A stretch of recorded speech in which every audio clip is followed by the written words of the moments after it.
So hello guys welcome back my mini blog. तो सामने आशा करछु भले थिबे आउ आम ब्लॉगिंग देखिथिबे निश्चय जोटा कि आम प्याज रसुण लगैतिलु हैला। तो देख पारथिबे प्याज रसुण अब टिके बड़ बड़ हे गलानी।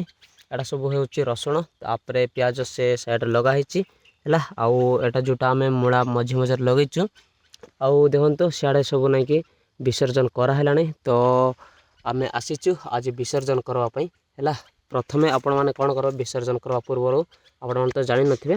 तो देखि देछि देखंतु एडा नै कि सब प्याज रसुण लगा हेछि। तो एंती घास पास सब बाहरिछि तो बाछिबा पा पडुछि। तो एटा सब बाछिछु देखंतु बाछिला पर एंती देखा जाउछि तापर विसर्जन करला पर नै कि सेंती देखा जाउछि हैला।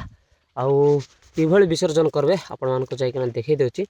तो चलंतु जिबा आउ एटा सब देखंतु आमे घास बाछि देछु हैला। घास बाछि कि नै घास रखि देछु।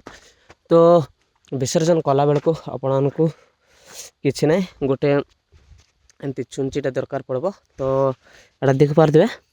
तो एटा घास बाछिलाटा तापर घास बाछिला पर नै कि एंती आपण माने कर पारबे हैला। एंती कले नै कि बहुत भलो एंती करबे विसर्जन आपण मानको देखै देबी। आपण मान तो विसर्जन करवाटा बहुत सुनथिबे से गणेश पूजा की पूजा सेटा सब विसर्जन करवाटा जानिथिबे। किंतु प्याज रसुण केंती विसर्जन करा जाय सेटा आपण मानको आज आपण मानको देखौछि। तो ध्यान देखि नियंतु हैला।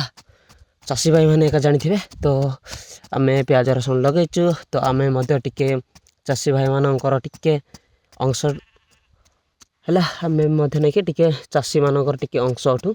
तो सेति पय आपण मानको देहि देउछि एंती विसर्जन करा जाय हैला।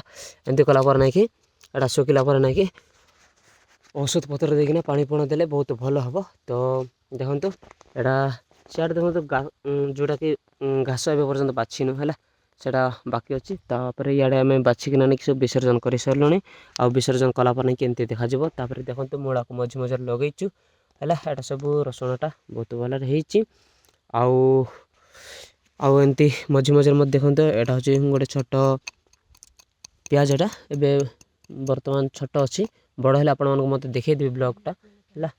आ बहुत सुंदर भाबर हेछि। तापर मूळा मते बहुत छोटो छोटो अछि बड़ हेले खाइबा पय हे जिवो तरकार परकार पय। तो सांग माने आपण मन तो निश्चय शुणिथिबे गणेश पूजा की पूजा सेठी नै कि अनेक विसर्जन करबा पय जाइते आपण माने। तो आमे आज आसीछु प्याज रसुण विसर्जन करबा पय। तो सांग माने ब्लॉगटा आपण मानको निश्चय भल लागतिबो।